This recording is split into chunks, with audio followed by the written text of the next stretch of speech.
Welcome back to the Djellab podcast, ladies and gentlemen. Joining me today, Patrick Van Straten and Henry Hill. And you got two other angles. This one here, Pat, say hello. And Henry. You've got Henry Cam as well. Guys, I've upped the production budget here. Things are getting better. Lean across Henry. It's actually triple pack cam. What's that, Zach? It's triple pack cam. That's what it is. It's triple pack cam. It's like Heskey Cam when he was in the Australian league. Do you remember that? So, yeah. Is that a thing? Do you remember that? Do you remember when Heskey went to Australia? They had like a camera trained on him the whole time. Yeah, they deployed like an Obama era drone to mark his whereabouts. Goodness. Well, this is triple pack cam for you guys at home. Fellas, how are you doing, Patrick? I'm good, man. I'm good. Don't know what camera to look at now. Yeah, just look at the main one. Quite dislocated. Yeah, it's all good. It's all good. It's a miserable day. I'm ready to talk about some miserable teams. Good. Henry Hill, your team isn't miserable. How are you? No, they're not. I'm good, thank you. I've really enjoyed the Champions League this week. Multiple upsets for once, which is good to see. I'm off to the Conference League today, Chelsea versus Genk, which will be an interesting game. That is probably the hardest game in your... Considering you're up against, Noah from Armenia. I mean... Difficult, man. Difficult. Listen, if anyone... Mudrik's going to have a whale of a time today. The problem is I can't even slag Chelsea off at the moment. Hey. You're doing all right. Someone will find a way. Someone will find a way. Okay, now as you can see by the title of this video, we're looking to fix some failing clubs, and we're going to go through a couple. And the one we've got to kick things off with, guys, it's about that time of year. Every 3 months or so, we'll bring this up, especially whilst Erik Ten Hag is in charge of Manchester United. Manchester United are failing, guys, and we need to talk about them and the things they can do to improve, because it does look like they're not going to be sacking the manager anytime soon. I mean, this is obviously being recorded and will go live before United play Aston Villa. Things could very much change depending on how that result goes, because I can only see it really going one way. Keep in mind, I put a bet with Joe that Man United would lose against Spurs and Villa for a tenner, and he thought that they would win both games. We famously hate Joe on this channel. Apparently so. Is that what they think? Yeah, apparently so. I've got an agenda against it, and it's true. Someone thinks that I take all of Joe's titles as well. Really? That was Joe takes Zach's titles. Let's be clear. There you go. Anyway, Erik Ten Hag, United are 13th currently in the Premier League. They're 6 points off the top 4, but they have a goal difference of -3 after they lost to Spurs 3-0 on the weekend on Sunday. Ten Hag technically still has 21 months remaining on his contract after signing that year extension. It would have been at the end of this season he would have been leaving. However, I suspect he's got a break clause in it. I suspect they've got the opportunity to get rid of him for nothing. Walk through that extension. Yeah. I mean, it'd be crazy if they otherwise it's looking like at least £9 million to kind of get rid of him. What, you think you'd have signed an extension which forgoes any money? No, but it'll be something where it'll be like, right, okay, we'll pay him like a third of the final year's thing rather than pay him off the entire final year. Okay. I do think he'd take it, because if he flames out of this job, it's going to be hard for him to get a job of a comparable level. So he's kind of got to just commit to it and hope he can push through. You don't think that with all the trophies he has actually won, like he has delivered trophies, you don't think that if he left United, he could go to Italy or go to Germany and get maybe not the very top jobs, but a job? But that's what I'm saying. Like, I'm not saying he can't get a job. I'm saying that he won't get a top job. Like, I don't know about Italy. I think that the coaching pool in Italy is pretty strong. But like Germany, yeah, sure. Like, is United a top job? Yes, it's a phenomenally rich club. It's like one of the most prestigious clubs in the world. They can afford to buy top tier talent. Like right now, are they like a contender for major trophies? No, but I mean, he has won trophies there. There are clubs he could go to where he'd basically have no shot, right? Like if he goes to like Hoffenheim's like a perfectly good He's not going to go to Hoffenheim though, is he? Why not? He's at the level above. Like I could see him. What happened to like Ole Gunnar Solskjaer after he left United? He won trophies there too. Where did he go? Ole Gunnar Solskjaer had no heritage to his coaching career before he went to United. He was better at United than Ten Hag is fully respected. Like I could see if Bayern Munich are hiring Kompany as their manager, I could see Ten Hag going to someone like Bayern Munich if he really... It's a bit more of a one-off though, that, isn't it, really? Like, think about how many times that happens. And Kompany has not got like a hideous failure on his track record. Like, getting relegated with that Burnley team, like, nobody thinks that's on him. Whereas United have been dreadful the entire time under Ten Hag. There's nothing and yet won trophies. There's nothing to dream on. They've won a couple of cup trophies. I mean, come on, do we really take that seriously? Well, it depends how you look at it. Really. Yeah, well, okay. Michael Laudrup won a cup when he was at Swansea. Like, has he got a good job right now? Like, it's totally possible to win trophies and not be that good. But my point isn't that Ten Hag's so bad that he'll never get a job. My point is that he won't walk into another job at a level remotely similar to Manchester United. I think he could go and get an upper mid-table Bundesliga job. Maybe there's a job in Italy there, though I don't know about that. So that's a significant step down from managing Manchester United. And I think as well, he knows that if he were to leave United soon, it would be an embarrassing departure, right? It would be like, you were crap, they were terrible, you failed. Whereas from his point of view, he must sort of believe that he can get something out of them. And he would think, right, okay, I will sign a longer contract. Because one, it will guarantee me like some money at least if they sack me, and two, it gives me another year to try and do something and like salvage this situation. And that way, even if I leave, I won't leave like with this horrible stain on my reputation. I'll just leave with them saying, actually, there's somebody else we want instead. Well, so currently with Man United, yeah. So we can continue to talk about Erik Ten Hag because he's doing a terrible job. Things aren't going well, are they, Henry? I think tactically he's getting outmaneuvered in many games so far this season. Even though they beat Southampton in the end, I thought for the first 30 minutes of Southampton that they were all over United until they missed that penalty. Momentum shifted. I'm not just saying this because it's Fulham, but even the first Fulham game, they got slightly lucky to win that match. It wasn't as if they bulldozed Fulham. I think they were considerably better than Fulham in that match. Well, I think first home game of the season, you'd like to hope that United could. I agree. No, I agree. And yet Fulham still caused them multiple problems. I don't know. I thought Fulham were god awful in that game, and I thought United were comfortably the better side. But I also think that if United and Fulham had played every week since the first week, I think Fulham would have won at least half of them. If Fulham had got their heads together in the final third, we would have easily. Yeah, but you couldn't. Rashford had a chance. Yeah, but you couldn't. There were chances. I'm not. Man to man, we shouldn't be winning that game anyway. I agree. Or looking like we could get a draw. I agree, but I'm just saying that's the one game, pretty much the one game. No, that and Southampton in the end. Those were the games where I was like, United were the better team over the course of this game, quite clearly.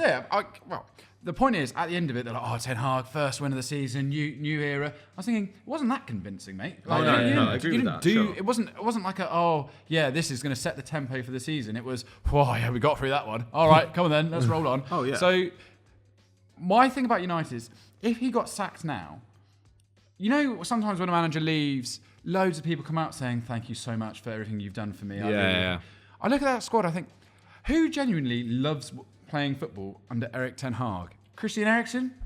I don't know. I don't think there's anyone in that squad, I feel like, who would die for Erik Ten Hag as a manager.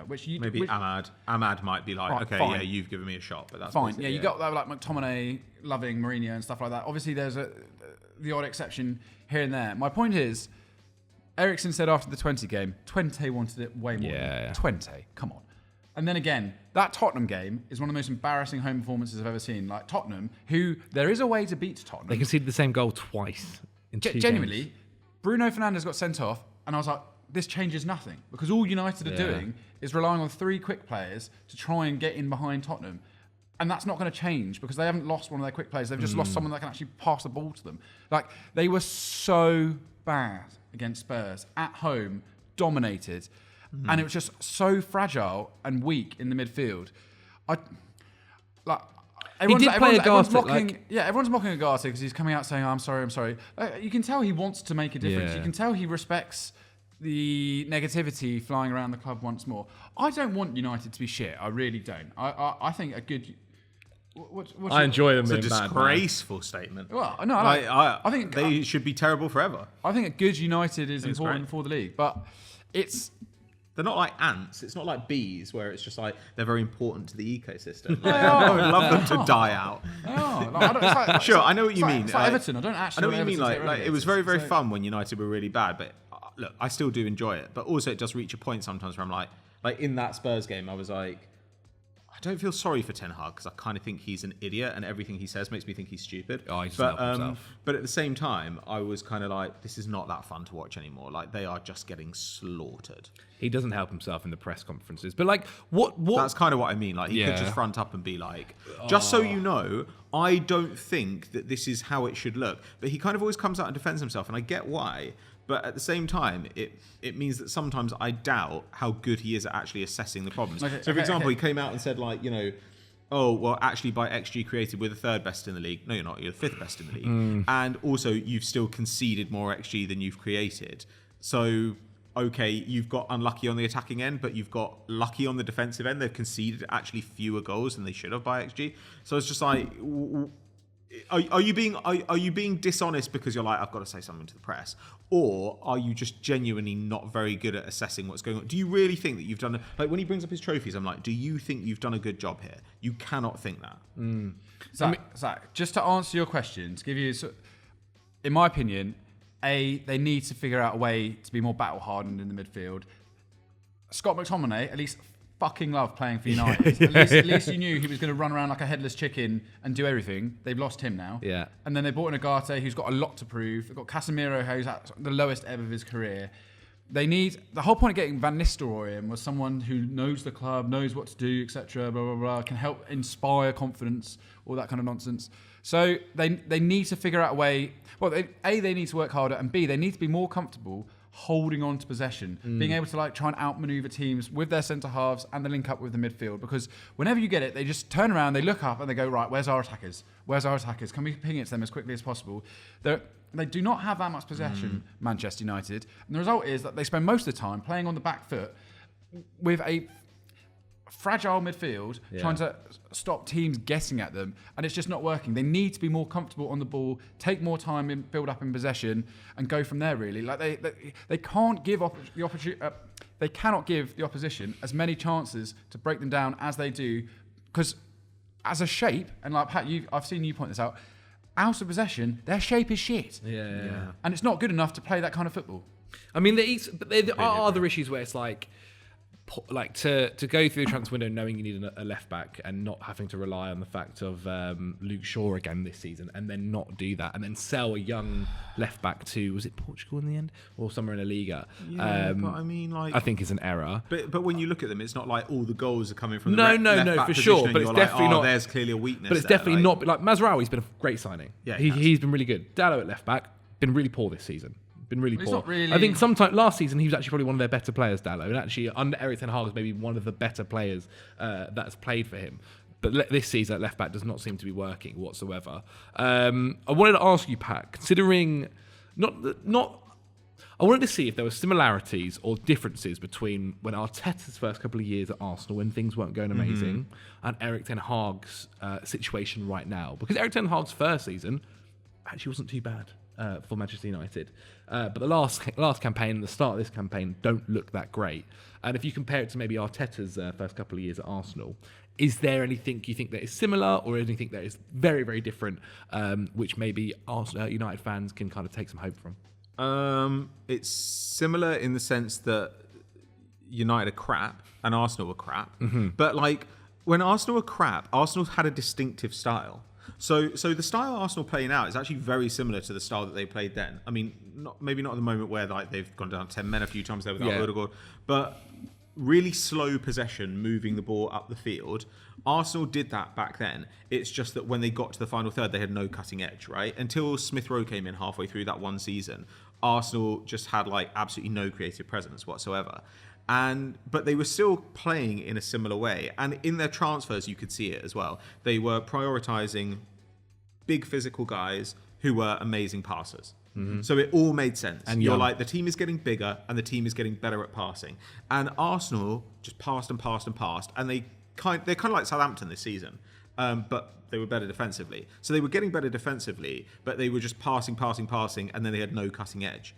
If you watched an Arsenal game, they looked like Arsenal. They looked the same from game to game. And then what they did over time was upgrade the attacking talent, and a bunch of their attacking players also kind of like grew up a bit, like Martinelli and Saka got older, and they brought in Odegaard, which was like just like transformational. But it was like, okay, we're going to fix the defense, and they didn't really press very much. And then once they got the centre backs they wanted a bit more, they pressed a bit more aggressively. And then once they got the attackers they wanted, they played the same style, but they just had more cutting edge. And so you saw progression there. Whereas with Ten Hag, I'm like, what style do United play? What style do United play? Looking at a game like Spurs, like you're right, Spurs have weaknesses.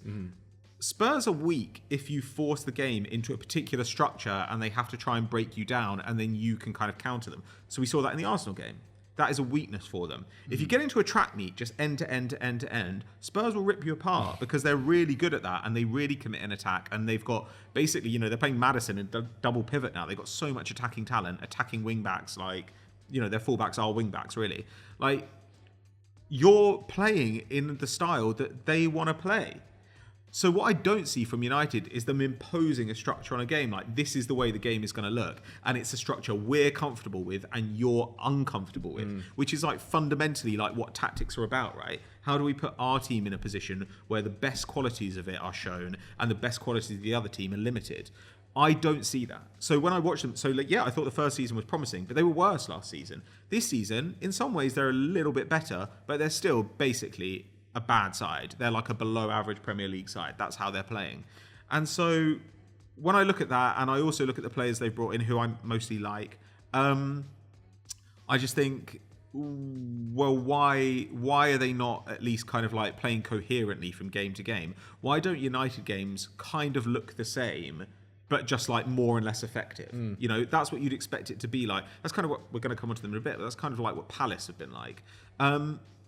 With United, I just kind of think this just looks like I'll run them out there and maybe I'll change the formation. Maybe I'll drop this guy and put that guy in. But essentially, our plan is always the same, which is let's hope that one of our superstars, which is basically Bruno Fernandes or Garnacho, does something magical. Yeah. And to me, that's like, if you wanted to play that style, you could play it in a more effective way. Like Andre Villas-Boas did that like 15 years ago. Gareth Bale, where he was basically like, okay, we play an incredibly defensive, boring style.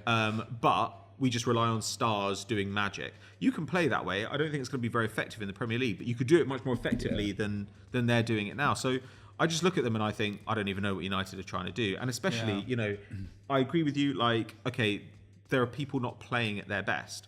But when you look at United's team, the back line are all putting up huge defensive numbers. Mm-hmm. Yeah. And that is a sign that they're being asked to defend a lot. And you don't want your back line to defend a lot. When we can criticise Ugarte for not stopping, the fan run that leads to that goal. But like 4 guys had a chance to stop that before it got there. And we can all criticize tactical fouling. Yeah. But tactical fouling is a part of what every elite team does. And the reason that you get your attackers to take those fouls is so your defenders don't have to. Yeah. So the attack, especially at the moment, I think is pressing really badly, really incoherently, and they don't work hard enough. Yeah. And it's not like they're not capable, because like Garnacho in particular is a really hard worker. But those guys need to defend a lot more to protect the midfield, to protect the backline. At least when they did the 4-2-2-2, which is what they were started the season with, that negated a few of the issues that Pat was talking about, because when you see them, they've got Rashford really wide, they've got another attacker really wide, they've got a striker trying to play front, then you've just got the 3 guys in midfield that look really uncomfortable, and they get overwhelmed very quickly. At least with the 2-2-2, it was like funneling all of their players through the middle and saying, right, well, if you're going to beat us, go wide. Because then if you cross it in, we've actually got a load of defenders who love aerial challenges, and fullbacks as well, who are pretty handy one-on-one. Yeah. Like, you can't give United credit. Like, I don't mind individually the players in their back line. De Ligt, Maguire, even Martinez is pretty good in the air. Like, they're happy with balls coming into the box and knocking them away.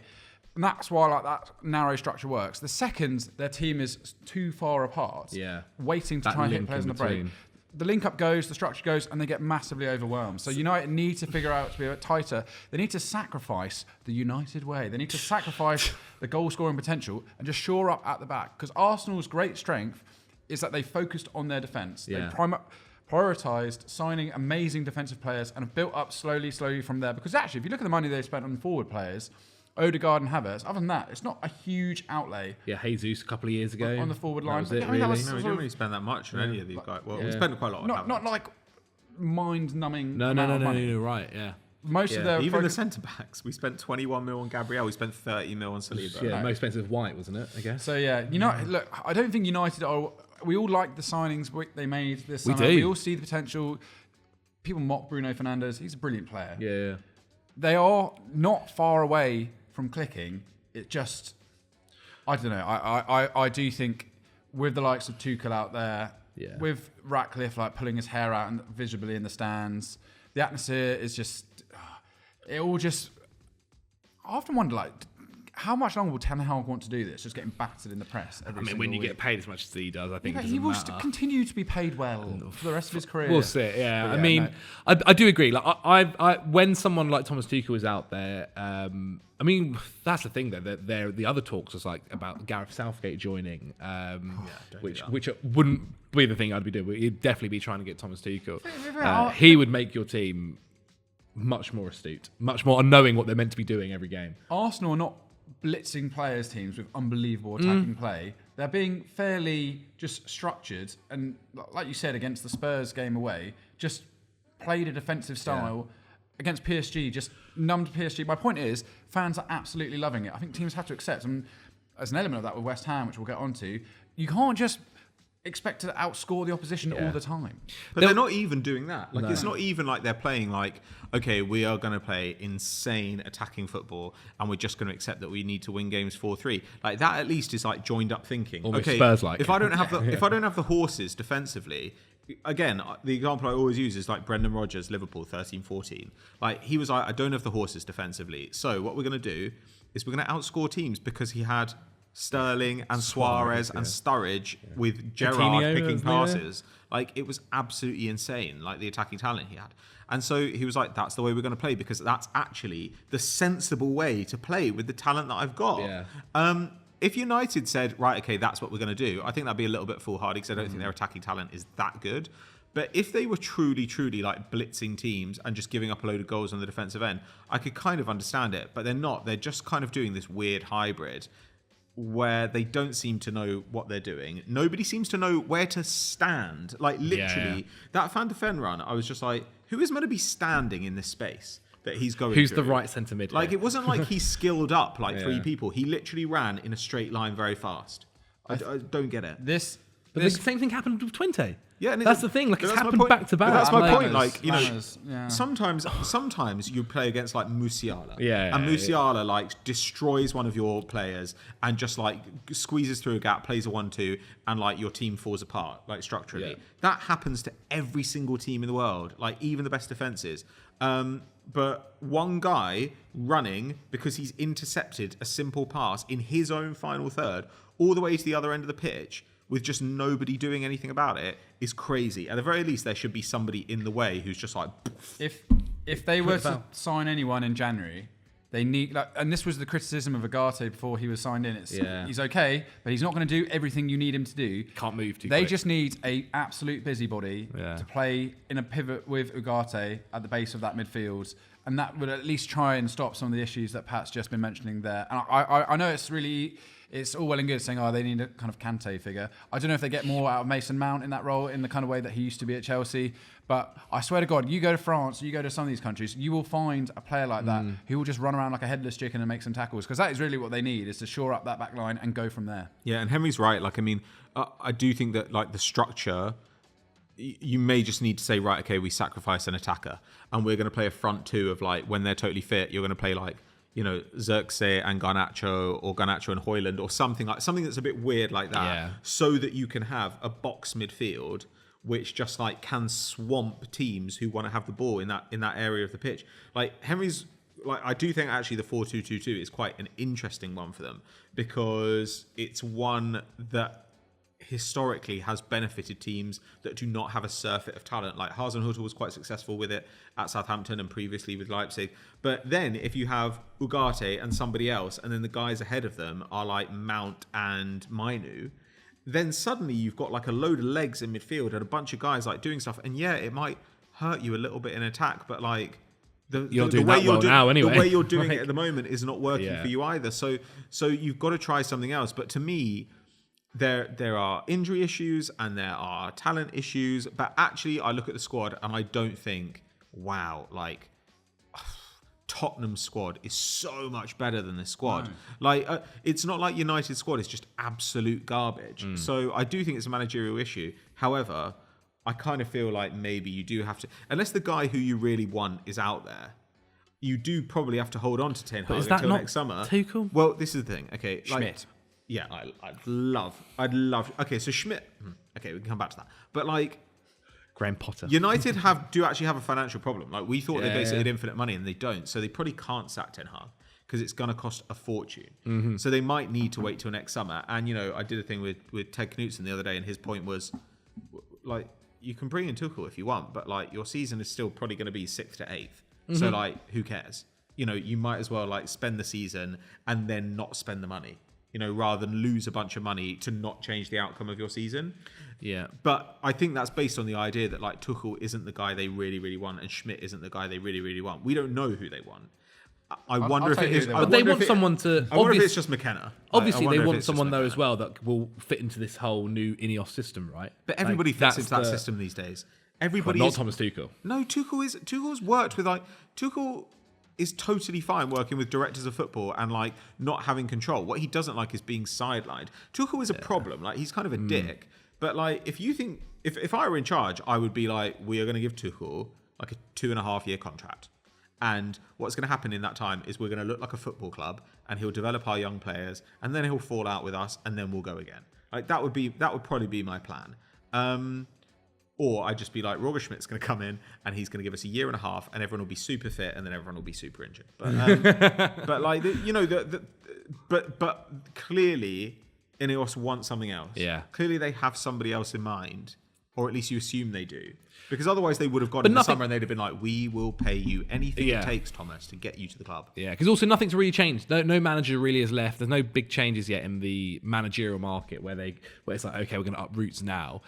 How much worse does it have to get, Henry, before they do make this major change or major impact? I think if by November the Champions League spots are looking ropey, a distant memory, then that's when... I'm not worried about losing to drawing with 20. They can turn that around, given the new nature of the league phase. And really, they should be going after the Europa League. I mean, for context, Jose Mourinho reckons Fenerbahce could win the Europa League this year. So United, it's competitive, but it's not out of United's grasp 100% to win that competition. I think if it looks as if they're losing a grip on the top 4, top 5, whatever it is now, this year, by the end of November, then I think he'll have to go. But I think they just have to. I think it just has to look like it makes sense. And at the moment, it looks like the players are downing tools a little bit, and that's the problem. I think there are reports coming out that apparently players are starting to now, because apparently in the summer when the things were rumoured about Erik Ten Hag, apparently a lot of players are actually quite keen for him to stay. Whereas after this Spurs result, I think it apparently seems like there's a few heads that are turning against him. I mean, but it's unsurprising, right? Like they're all crap as well. Like it isn't like they've all been like we've just done our best and he's put us in a position to fail. Like shut up. Like I really struggle to look at that team and see somebody who's just like really performing the way they should be performing. The thing I would give Ten Hag is that a lot of the players, as I've said, as Christian Eriksen said, a lot of the players just do not look as if they're trying hard enough. But I always feel like does that not come back to the manager though? Yes, like, if it's one player or two player, then sure. If it's the whole team, then surely that goes back to the person. To some degree, yes, of course it does come back to the person at the top. Like ultimately, he is the one who should like eventually lose his job. Yeah, he's going to have to lose his job at some point. Because the players can't, can they? But the idea, but when players start like whining about stuff like this, I just think, shut up. Like, just get on and do your job. And like, you have to listen to the coach until the coach is gone. You need to act as if the coach is like totally in charge until the day you've been told that he's left. I hate all this stuff when they're going out and like whining and trying to move him on. But like, that is something that could move the needle here. So like, at some point he may say, I think honestly, when he'd lose his job is truly probably when he goes to the club and says, I'm willing to accept a smaller, I'm willing to leave by mutual consent, which means you give me less money, but I get to leave. And then they give him, a third of the payout, and then they get somebody else. I think the big one as well is, right, say some of the players, obviously he's brought in a lot of his own players here now. Like a lot of this United squad is his own guys. If, say, Martinez or Onana or, God, whoever, the others, De Ligt come over and start, maybe De Ligt this little bit too new, but come in and start complaining about the manager, then that's a big no-no. Zach, I feel so confident. Whatever happens, whether it's the end of his 21 month left on his contract, we are in the end game of Ten Hag at United. There's no denying There's that. no new contract. There's no new contract.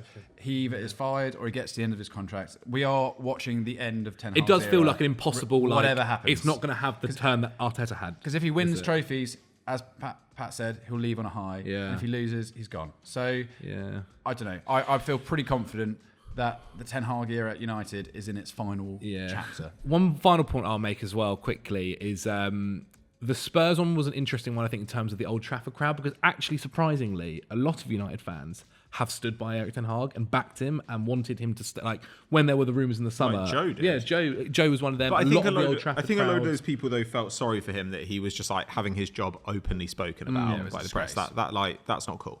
No, yeah, exactly. But the Spurs result seemed to have a lot of people kind of, I think, change their mind slightly, which would be interesting. When I was reading some of the comments on different articles, there were still fans out there backing him and very much kind of putting the blame on the players and them downing tools and stuff. But it will be interesting over the next couple of weeks. This weekend they're playing Aston Villa, so that is a huge game for them before the international break. I mean, if they lose that game and then they have a whole 2 weeks off, that's going to be rough. They probably will lose No, that I game. agree. But it's Where just is it's at Villa, I think. If it's at Villa, I think they are in for an absolutely horrible time. Like if they can't put pressure in midfield, then Tielemans is just going to play passes to his forwards all day, and it's just going to be a miserable afternoon. I know it's very retrospective, but Unai Emery, and he was at Villarreal at the time, which isn't a particularly common hunting ground for some like United, even though I think Villarreal beat them under Unai Emery in a European Cup. Emery would have actually been perfect for United in some ways. Slightly, you don't. I mean, how can you not? He's one of the best managers in the world. He's tactics first. He is one of the best managers. He would definitely help them. He'd be much better than Erik Ten Hag. First. He's one of the best managers in the Premier League by a distance. He's a decent manager. I don't think that would have been good for him. I don't think he handled it particularly well at Arsenal. And Arsenal were god awful under him as well. Like everyone seems to have forgotten that Arsenal were terrible under him. Yeah, his squad was awful. I just think.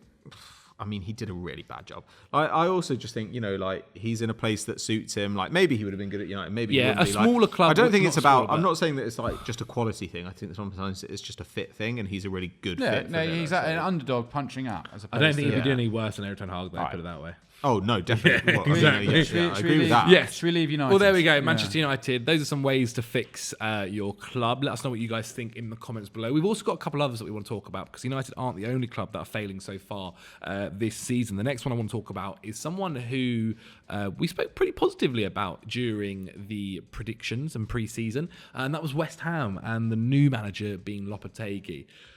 Cut back to 4 or 5 months ago, I think David Moyes' last press conference with West Ham, he said, "Sometimes, guys, the grass isn't always greener," and it doesn't look it so far, Henry, does it? One win, 2 draws, and 3 losses so far this campaign. Just about managed to bring a draw against Brentford in the end. Yeah, how are we feeling? The West Ham way of attacking football. They have to drop it. Yeah. They have to drop it. I'm sorry. You have to prioritise. Actually, you know what? Paul Merson said it well when they hired Lopetegui. He said, if you think this guy is going to come in and say, I'm just going to play open, expansive football, then you're wrong because they will lose against teams if they try and do that. I think they've made some great signings. The problem is none of the signings have played well so far. I don't know. Kilman... One good game, one bad game. One good game. Todibo has looked really poor in the minutes he's played so far. Guido Fernandez Rodriguez in midfield. He got hooked at half time against Liverpool. Didn't even get like a look in from Lopetegui. I even think is letting go of Ward-Prowse and bringing in Soler the active upgrade they were looking for, when Ward-Prowse actually, at the start of last season, was instrumental to them just picking up points and doing what they do well, which is scoring from set pieces with their beasts in that team. That's where Ward-Prowse was actually really useful. Has Wan-Bissaka comfortably outed Soufal at right back? No, he hasn't. So they're still running out Soufal and who's the left back? Creswell. Yeah. He is not sure what formation to play. He's going like 3-4-3 or he's going to a 4-2-3-1. The defence looks brittle. They're failing to do the basics. That is kind of on him. But they've just started off poorly. The players haven't bought into the system well. And that's just feeding into bad results. They've conceded like 4 goals in the first 5 minutes of games this season. Came up against Brentford where it happened straight away because that's just how Brentford was doing. They're just not set up. They're just not set up well at the moment. Defensively, they're a mess. I think he's probably looking at it going, I need to play attacking football because otherwise the fans will get me fired. The reality is they need to prioritise. Again, it's kind of boringly similar to United. They need to prioritise not conceding. They've conceded 10 goals in 6 games. Because they do have, Kudus has been shit. I've sworn 3 times this season. It's like a record for me. Okay. Kudus has been really poor this season because they've not figured out how to get their attacking players in the game. He was subbed off at half time. Which was apparently a thing. Apparently they had, supposedly there were words said between them, and then I think Kudus' camp have come out and denied that, but and I think Lopetegui came out and said that it was just a tactical decision. And so there have obviously been stuff around that, but he's not the only one that's been poor this season. Like Bowen's not started that well. Paqueta is half the man he was last season. I don't know, obviously there's all that other stuff that's gone on behind the scenes, but maybe that's played an effect as well. But all of their players, Mikel Antonio hasn't had his purple patch so far this year. So none of their guys that were good last year either haven't been great. Who have they lost against? Fantastic. They lost against Chelsea. They've lost against Liverpool. They drew against Brentford. They beat Palace, but we'll get on to them on the first day of the season. Drew with Fulham. And that was They were just much, much better than Fulham, really unlucky. a little bit different. Yeah, they've lost against good teams. That's They the have, only thing I'll they say. have, but they should have lost to been Fulham. really poor. Yeah. They've been really poor. The way, like the Chelsea one, the way they defended was really, really bad and quite. Edson quite Alvarez has been off it again this year. Edson Alvarez, yeah. I mean, it's also worth remembering as well. This is West Ham. West Ham backed this guy over supposedly when they were talking to Amorim, and they didn't want to go for him in the end. They were speaking to Fonseca, didn't want to go for him in the end. They supposedly spoke to Hansi Flick, and obviously he's doing a pretty good job at Barcelona at the moment. That would have been wild. Yeah, very different. You know what I really enjoyed manager. in the gossip columns this week? It said West Ham are set to renew their interest in John Duran. I'm like, oh, are they now? Shock, oh, yeah, shock okay. horror. Yeah, wow, yeah. really? The guy Yeah, looks like unbelievable. Yeah, I bet he's thrilled at that prospect as well. So How things have worked out for him after throwing up the irons. Irons the back. new striker they brought in has not even been able to play. Fulkrig. Yeah, he's been poor. But what is it coming been down to? injured. Because is it more because they're not really creating chances going forward either. Like I do agree, defense is the first issue, the number one issue right now, first and foremost. But when it's also got to be slightly worrying when the guys who were doing okay under David Moyes last season in Paqueta, Bowen, Kudus now look poor. Like that's also got to be a worry as well, right? Well, I mean, I think Kudus kind of looks good though, especially when he's given free reign. As in when you say to Kudus, okay, you can basically take on whoever you want, you can run all over the pitch. Like the advantage often with very defensive coaches like Moyes is that actually they give a couple of their attackers total freedom. It's like you can range about however you want. You've actually kind of seen this with Dwight McNeil this season, where he's allowed to spread himself around all over the pitch, and often that makes him feel good, but it also makes him a bit more eye-catching, so sometimes I think you maybe think players are playing better than they are because that it's a less structured role, if that makes sense. Anyway, I kind of feel like the attack is just a complete secondary issue. They've got enough talent in the attack that they should be able to beat a bunch of crappy teams in the league, but the defense, they've tried to be a bit more aggressive, right? So they've tried to press. They tried to press against Chelsea, and it was one of the most calamitous choices I've ever seen. Bad. Chelsea didn't even play very well because they didn't need to.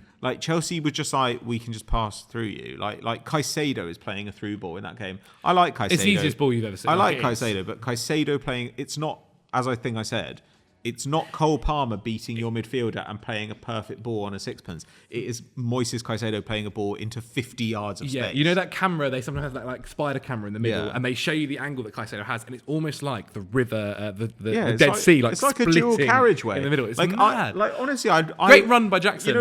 We all say it, but honestly, I would play that pass. It's really easy, and that is the thing at the moment.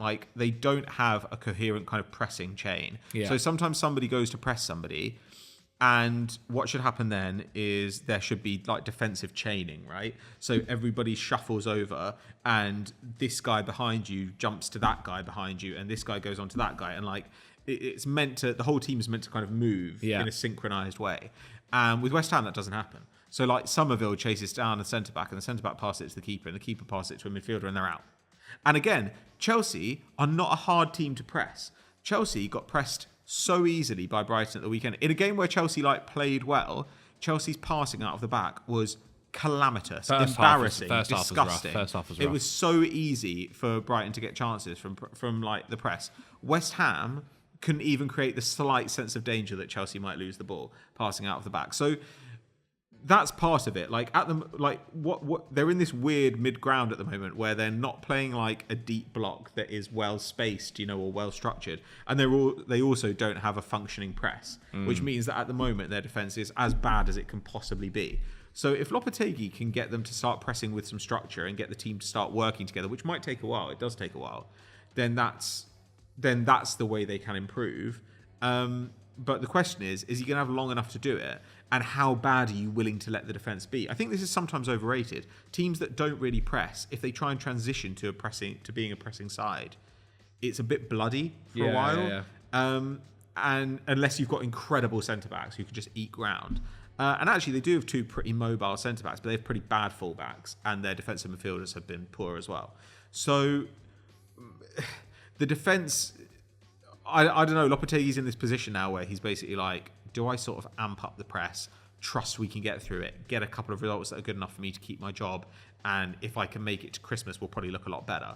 Or do I rein this back and play a much more conservative style for a while because I'm in danger of losing my job and I can't convince anyone to do anything if I've been sacked? So I don't know, there's a difficult zone there. But when you look at their talent, their attacking talent is better, at least as good as Bournemouth, Fulham, these other clubs that look much more competent than them this season. And yet they get absolutely nothing out of it. When Lopetegui was at Wolves, they were a good defensive side, weren't they? They were dreadful, though. They were dreadful. That was the season they scored 31 goals in 38 going forward, games. yeah. But do I remember right in saying the defence was good? Or am I imagining that? People did rate their defence. Yeah. I think their defence was a bit lucky, but the defence was fine. And Lopetegui historically has been an extremely conservative, defensive manager. So if he can get them doing that, and he just has better attackers than he had at Wolves, which he does, then that might be okay. But is he going to last long enough to be able to institute those ideas? They shouldn't. I don't think they should just sack him. No, I think because also that's a really especially 6 games in, 7 after the weekend. He's still trying to figure out his best starting 11. You see with Souček, he's in and out of the side like a yo-yo because he just doesn't know. Yeah, scored the winner, scored the level for them against Brentford. Like it or not, he's not the most exciting player, Souček. But he does just end up in goal-scoring positions, headers, knockdowns, and he's never not given less than 7 out of 10 for West Ham when he's on the pitch. So that's the problem, that they're always constantly battling. The same with Soufal, same with Creswell. So they're so desperate to move away from this certain style. But the reality is the players that actually turn up week in, week out for West Ham are the old guard. And we see that with Antonio, whatever. And so Lopetegui's in a bit of a rock and a hard place because there's not many fan bases that actively can kind of dictate policy in the way that West Ham do. I should also add, I read this as well. West Ham's owners got rid of reduced ticket prices for over 66 and 18, concessions. I think that's the word for it. They got rid of that this year, so it's now so much more expensive for older people and for kids to go see the West Ham. They will turn. I don't think they've turned just yet, but they're not far from it. That is. The second the owners do something that pisses off the club, that feeds into everything else that goes. But also, the fans wanted rid of Moyes. By the end of last season, they were done with Moyes. They didn't want Moyes to be the manager anymore. And they might have not said Lopetegui was the guy they wanted, number one, but it was a different change. And there was this idea. I think the fans have this idea that we're going to play some sort of attacking football. So right now, expectations have not been met. But I do agree with kind of what we've said here and what Pat kind of suggested that just get better defensively and then move on from there. Yeah, it is tricky because if this all goes up in flames, they will look back at this period and go, we had Paqueta, we had Bowen, we had Kudus, who really shouldn't be at West Ham. He should be at a bigger club. Kudus was spotted at Arsenal midweek when they played PSG. Well, he was there. He was watching the game. Yeah, they do have some unbelievable. They do have some. Calafiori also did that last season as well. And then look what happened there. They have some unbelievable players. West Ham, and they do. There's an element of they got Todibo when he was linked with loads of other people. Yeah, United after him. There's an element that is quite worrying. Where I think, wow, but 120 million in the summer, Yeah, I know. if things don't work out, it's a you lot. can't really whine now. Like they have the weaponry. If I were a manager, like I would find the West Ham job really quite appealing because they're playing like shit. And yet I look at the talent and think, oh yeah, I can fit this together in a way that makes sense. Like it's not a job like, again, we're going to go onto this team later, but like Wolves, where I'd be like, Jesus, what have I got here? Yeah. Like I've no idea, just like a bunch of guys. Like whereas West Ham, I think, there's totally the core of a good side here. Oh, 100%, 100%. Like the squad there is good, and whether that's under Lopetegui or a different manager, it'll be successful. There's definitely something that can be made from that team for sure. Okay, then let's move from East London to South London. Then Crystal Palace, because I think there's a couple of things to talk about here. Because at the end of last season, Glasner was kind of batting off praise essentially with how things had gone. His team were doing incredibly well. They were probably one of the most informed teams in the Premier League at the end of last season, and that was really from his first match in February. Palace gathered enough points to be equivalent of the fourth placed Finnish side if the league had started in February last year. So no wonder everyone was very positive about Palace this year. Then in the summer, they didn't actually have the worst window in terms of losing the stars that they could have lost. They lost to Elise, which was kind of always going to happen. It was inevitable at that point. But they didn't lose Mark Gehi in the end. No one came in for Adam Wharton. Like they managed to keep a lot of their guys. Mateta stayed. They got rid of like Ayew, but that wasn't the. They lost Anderson. They did lose Anderson actually. Yes, so maybe not the most ideal, but not they the lost worst like thing in two the world. starters, which is not terrible. Not the worst thing in the world. And they brought in some players who I think we were okay with, at least with Lacroix and Djellab on loan so far. Maybe not the Elise thing, but that's kind of an impossible fix. And they did bring in Ketia. However, Best player in the world. they lost to Everton on the weekend. It now means Palace are winless in their opening 6 games so far of the Premier League campaign. This is also the first time they've been in the bottom 3 after 6 completed game weeks since March 2018. And so things aren't looking really, really good, are they, at the moment? But what do we think the issue is?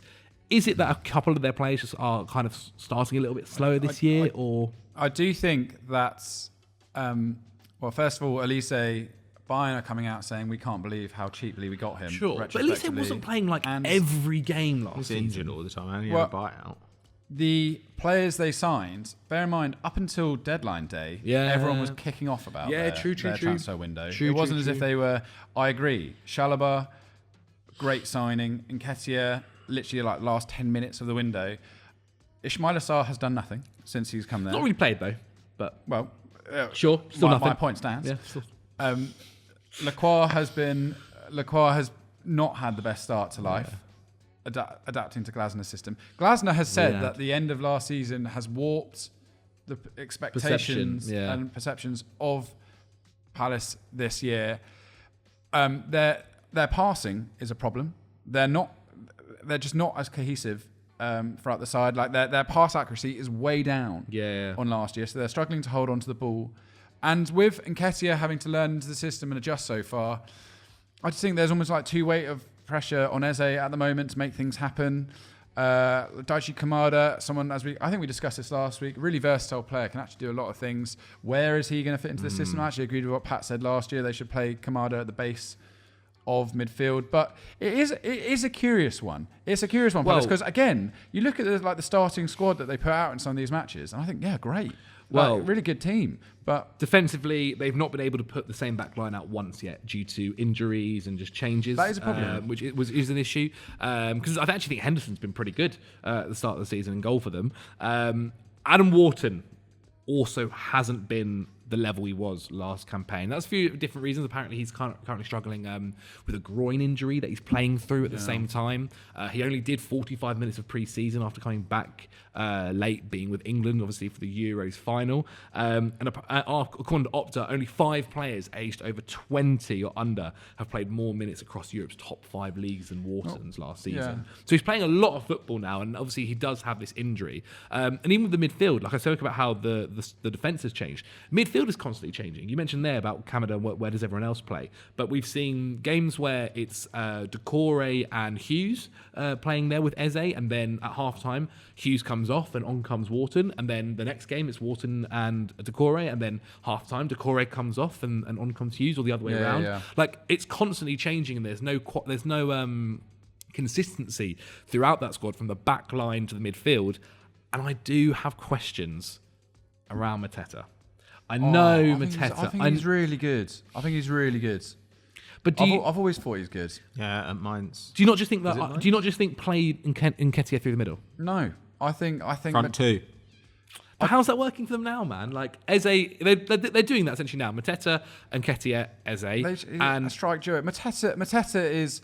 He's not like Muniz at Fulham. No, I agree. Mateta's 100%. been a good striker for a long time. It took a while to find his feet. You even saw at the Olympics. At the Olympics, I'm not saying the Olympics is like a be all or end all, but he was like the figurehead for France in that competition. Mateta's a great striker. I think his problem is he's bought Nketiah, who's not really a wide forward. No. He is a centre forward. Yeah, exactly. But he's playing him wide at the moment because he wants to play Mateta as a sole striker. They should play two up front, and they should figure out how to. If it's putting Eze in behind him, if it's giving Eze the free role that Pat was just talking about, I'm not sure exactly, but I don't think dropping Mateta for Nketiah is the answer to this.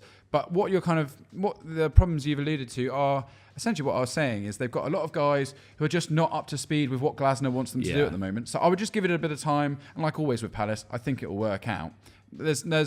And actually, the fans aren't kicking off about this. I think that's the best thing. Like, the fans are still. I think they also know the manager that they've got as well is like of an incredible standard. Yeah, it's true. So losing to Everton, I know that looks bad on paper, but Everton have been slightly unlucky with some of their results. And I mean, what can you do when Dwight McNeil is blasting in beautiful goals from distance? It's just he's on fire. It's just as it goes sometimes. Do you know what I mean? They should have been clear of that game by that point. So yeah, I'm not too worried about Crystal Palace, but they. I know it sounds so simple. They just need to get a win. They just need to get 3 points on the board and start building from there. And right now, they need to get the right players in the right positions. I mean, Pat, what would you do to fix Crystal Palace? I mean, I think that they can do a bunch of different things. Like, I think they can play two up, or they can say, right, okay, Nketiah's kind of in the hole, but he's not like creative. It's basically like a front two. It's just that we ask him to kind of drop into midfield and defend a bit more because he can do that. He'll work hard, and then you play Sarr instead. Like, to be honest with you, I think that Palace is just a gelling issue. Like, I do think they've got a good coach. I do think they've got a decent squad. So I don't have a significant worry here where I think like, oh my God, like they just have to go and buy like a defensive midfielder. Yeah. I think once the back line has run out a few times together. Like Djellab's not even played yet. Exactly. Yeah. When they're running out a consistent back line, things will improve. I know that's kind of a boring answer, but I do think it's as simple as that. Like, I was talking to somebody about this recently where we were talking about like rotation and turnover in sides. And it's extremely hard to change over multiple first team positions over the course of one summer, especially when those are key positions. Yeah. So like Elise is like a winger in theory, and changing over a winger is one of the easier positions. But Elise isn't a conventional winger where he's rarely on the ball. He's on the ball all the time. Yeah. Anderson was like the passing hub out of the back line. These are huge changes. And when you look at the top teams in the league, you know, obviously they're not comparing them to, but like Liverpool, like no changeover basically in the first 11. Arsenal, maybe one position so far with Calafiori, maybe two once Marino's really going. City, essentially nobody, maximum Savio if you want to put one, and then maybe Gundogan who doesn't count. Like, it's extremely, you don't often, like the idea that like, oh, we get better by just changing over a bunch of positions or something, or we'll stay the same while changing over a bunch of positions, I think just ignores the fact that there's always an adjustment period. And sometimes someone just comes in and bangs, but it's rare that person comes in and bangs as a centre-back or like as the central attacking hub. So like they're in a position as well where like Eze finds he's up against more traffic because everybody keys on him and Elise doesn't drag attention away. Lacroix's coming into a back line where he doesn't know his teammates at all, and you know the team has lost the guy who regimented everything from back there. Like there's just a load of turnover here that they still need to work out. And I think with 6 games in, if we're still where we are now in another like 5 or 6 games, I will start to get concerned. Yeah. But right now, Nketiah still hasn't like played that much. Chalobah hasn't played at all. There are all sorts of questions around this 11, let alone the club as a whole. Yeah. So I don't know. I just don't. I think Glasner will work it out. Pat's so right. You cannot take for granted the importance of having an established, like just a centre back pairing, just a basic centre back pairing that shores up. Anderson and Gehi every single week. You see it now. Anderson and Bassi every single week. A lot. Gabriel and Saliba every single week.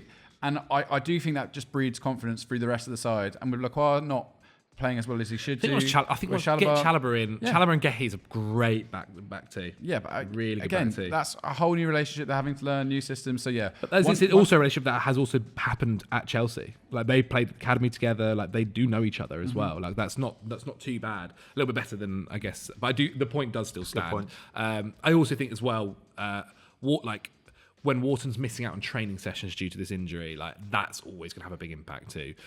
So when he can get back to full fitness as well, that can be a massive help. But there you go, Palace fans. Don't worry yet. Okay, our final team that we want to talk about, where if you're a fan of it, worry now. Wolverhampton Wanderers, bottom of the league, no wins, 1 draw, 5 losses, most goals conceded with 16. What I will actually add, though, is a little caveat to that, is expected goals against would actually have them at 11, which is closer to mid-table all times with expected goals against, but still not great. They still can't score. Yeah, it's actually the biggest difference in the league for expected goals against. And they are still leaking nearly 3 goals a game as well. It's not just that winless streak extends way back into last season as well. Yeah. It's not just this season. I think they're on 17 or 18 games now. Well, they sold Kilman as well in the summer, so lost one of their best centre back, or at least someone who was so crucial for them. They got a good amount of money for him. Like we weren't against that transfer, were we? Like they got 40 mil for him. It's all well and good getting crazy money for someone, but it's what you do with that money. And the problem with Wolves now is that every year they've sold one of their best players without fail. Kilman and Neto went this year. Previous years, Jota has gone. I'm just, like Ruben Neves has gone. The point is, the big players that made them a real problem, that got them into the European positions, they've sold, and they've never really replaced them. Yeah, because they tried to be. It started with Fabio Silva. They tried to be clever and sign these youngsters. Didn't work.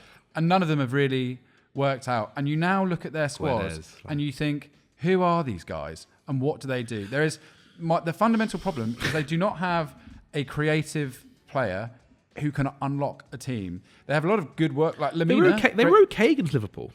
Yeah, fine. They made a stupid mistake. That's quite a good game for them, though. Like, because, look, well, it's not a good game in the sense that they're never going to get points out of that game. But in a way, like, that doesn't contradict what Henry's saying. They've got a bunch of guys who will happily work against the ball. They've got Lamina, they've got João Gomes. Like, they've got a bunch of these guys who will happily run around and put tackles in and stuff. But when they get the ball, they can't do anything with it. They've got nobody who's like a skillful dribbler who's going to like beat a man. They've got nobody who's got incredible passing vision. So they almost look at their best when there's a team that want to have all the ball. Like, if they play like Southampton, like a team like that who just wants to have all the ball, like Wolves might look okay. No, but because Southampton, they're not doing enough. Because Southampton like come up against you, and like Wolves can then just like, you know, like work really hard and try and tackle them. But when they've actually got the ball and you watch them try and do something, you're like, they have no idea. Oh yeah, but I think they're right now. I think what they're not doing enough is, I think back to City last year when they play kind of like 3, because they've been playing 4 at the back. And it's not been working. City last year, they played 3 at the back. Like, Ait Nouri is a left wing back. Like, Ait Nouri, I think, is a good player. I don't think he's good as a left back and a 4 at the back. Like, he wants to be going forward. Sure. So put 3 at the back, put him at left wing back, play this more kind of defensive style of football. Like, shut up shop at the back. Go low block if you need to, and go on the counter. Because I think Strad Larsson's really, like, he seems like he's started the season actually really well. It's all good having a good striker. Cunha's been good. Sure, but they can't good? right now. But right now they Good's can't. Quite strong. He's been better than when he first started. £50 million. Cunha. Last season he was alright. And Cunha's at like 0.4 expected goals and assists per 90. Strand Larson, who I like as well, is at 0.3. Like, these guys are not like oh my God, they're killing it and you've just got to get the ball to them. Like, I agree that might be the sensible thing to do because this is the talent you've got until January. So the smart thing to do might be to say, well, we can at least not get beaten like 4-0. And if we can put ourselves within a goal and a half, like as in keep the game tight, then shit happens and maybe we win. Like, that is a thing you can do. Though they've now also lost Mosquera, right? Yeah. So yeah, I think, go for a 3 at the back if you want, because then you can play Lamina and Joao Gomes, just to run around a bit.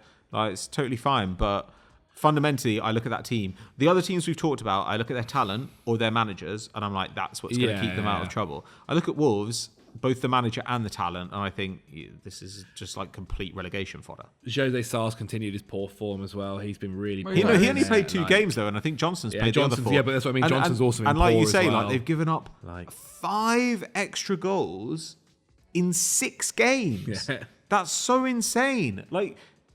In 6 games to lose an extra 5 goals. 6 of them were against because Chelsea of bad as well. goalkeeping.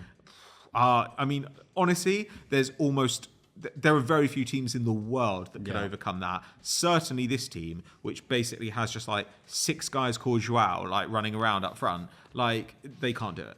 Yeah. They just don't have it. They've got no juice at all. And even that Fabio Silva thing, that to me is a perfect example of stupidity, because they paid final product money for for someone him. They paid 38 mil for him, wasn't it? They were like, we're paying the money for you where we think you're a sure thing. And he was garbage. He was really, really young, but he was terrible. And they never got anything out of him.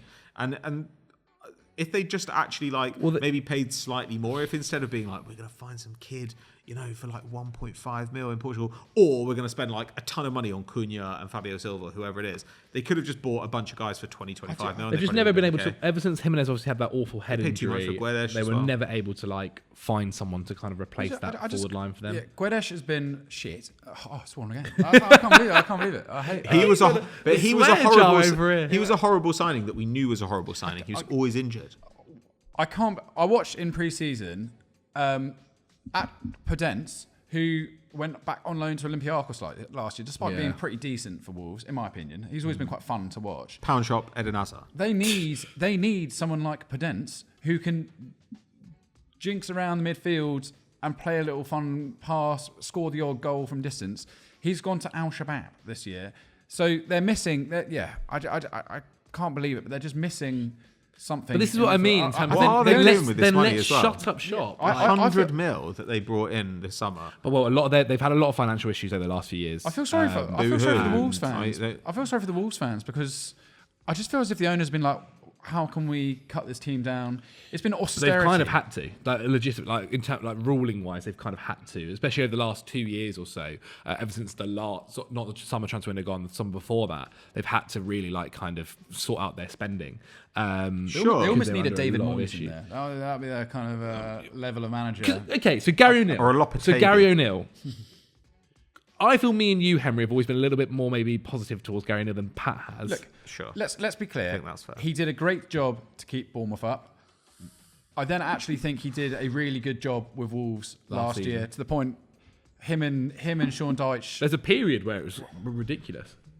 But I don't know if his influence over that side can extend to another campaign with an even worse squad than he has before. I doubt the players that they're signing know him or care about him particularly, and I'm not saying that's necessarily an excuse, but with a squad which doesn't really have some big figureheads in it who can grab a game by the scruff of the neck, the main voice is then Gary is the manager, and I don't think he has enough influence over the side and can continue to cajole this team to get results out of them. Yeah, I think that defensively fine, they're okay, but they can't break teams down and they can't really score goals, and I do think, luckily for them, Southampton are a disaster.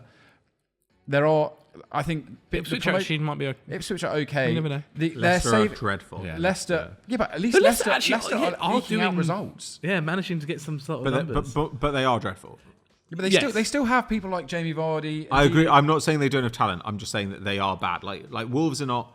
Leicester staying up Wolves could finish it would be an Leicester. unreal achievement. I think Leicester's best player is Lamina, and I just don't think that's good enough. Wolves' best player. I agree. I agree. Yeah. Like I'm not saying that they're good. I'm just saying that staying up is not an impossible task this season. There are 3 dreadful teams that have come up, but Wolves are completely in the middle of that pack. They're not like, if they get relegated, it'll be because they got unlucky and something bad happened, like, you know, Brentford or something. Like, they are dreadful. The idea, in every respect. The idea of bringing in David Moyes, I actually quite like. I do not like that idea. Get the defence working, man. Get that defence working. You've literally just said they should play like 3 at the back with like Ryan Aït-Nouri. Like, you know who's not going to do that? David Moyes. David Moyes, yeah. But I mean, we'll see. Look, I don't care. Like, I agree. Like, they need to stay up. They made so much money this summer, and probably at some point they should. If it doesn't happen soon, it won't happen though. But at some point they should be able to sell Aït-Nouri.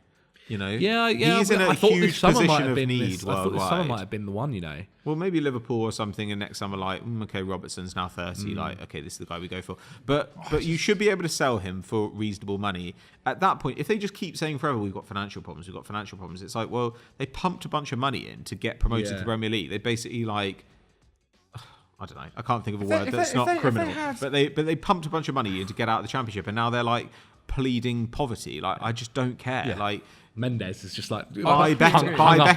You've wasted money. If they really had financial issues, then why did they agree to buy Cunha on the basis that if they survived, they would spend £50 million? I think that's Do you know where how everything rubbish started. he was. I think that's where everything started. Basically, he was okay at Hertha Berlin. Yeah. He was dreadful at Atletico, and Atletico managed to convince them to part with £50 million. Do you know what Wolves could do with 50 million? Quite a lot. Give me 50 million, and I could go and get Wolves some players who are way better than Cunha. And don't get me wrong, he scored a few goals recently. Was that against Chelsea? Maybe he's got He 2 scored goals. a couple of I mean, last season he had a good year last year. He did not have a good year. Like, he did not have a good year. Like, you're only good in the context of like what the team could have done instead of signing you. And Henry's absolutely right. Like, if you gave them 50, if you said to like Wolves now, okay, we'll go back 2 months, and you can either have Cunha in your squad for the 24-25 season, or you can have 50 mil to spend now. They'd be like 50 mil. We can get 3 players for that. And if at no point was his value ever going to maintain at £50 million? I look at Richarlison, Spurs buying him for 60 million. I think, okay, even if he's crap, you could recoup most of that. Yeah. 40, 50. There is no way, if they get relegated, that anyone's going to look at Cunha and give you 30 million, even 20 million. I think he's like a £15 million player. Well, you must be happy that Andre's not doing so well at the moment. Again, they signed him really late on. I'll give him the opportunity to prove himself. But yeah, I'm not exactly crying about Andre. Okay. I'd rather re-sign Lamina, who we had previously. Yeah, true. I think he's much better. True. Okay, guys, there we have it. That is how you guys can fix your failing clubs. A lot of them, it's just sort out the tactics. But we'll see what happens over the next couple of weeks. Guys, thank you so much for watching this video. I hope you guys have enjoyed it as well on the new cameras. Henry Hill, where can people at home check your stuff out? It's been quite a negative episode. I want to end on a really positive note. I hope you guys are having a great day. Pat's having a great time. Look at him. He looks thrilled. The smile. Yeah, you can check out. When's this going out? This is going out tomorrow. Friday. You can check out anything on Football Joe. I've got a long-form interview with Jeremy Corbyn. We've got Liez was on our quiz. And on Monday, we've got Jimmy Bullard on our quiz, the Bulldog. Can you believe it? Forgot my name within 2 minutes, but that's okay. Please go check it out. We're actually doing okay at the moment. Patrick Van Straten, you would never forget Henry's name. But what, I think you would. What can people at home do to check you out on other things? They can check out my podcast, Unseen Incidents, which you can support on Patreon, patreon.com/PatrickVS, or find on your favourite podcast app. You can also find me on the Transfer Flow podcast. That's on YouTube or on your favourite podcast app. Do that. Enjoy. Amazing. Guys, thank you so much for watching. Hope you guys have enjoyed this episode. Get in the comments below, and we'll see you on Monday. Have a good one.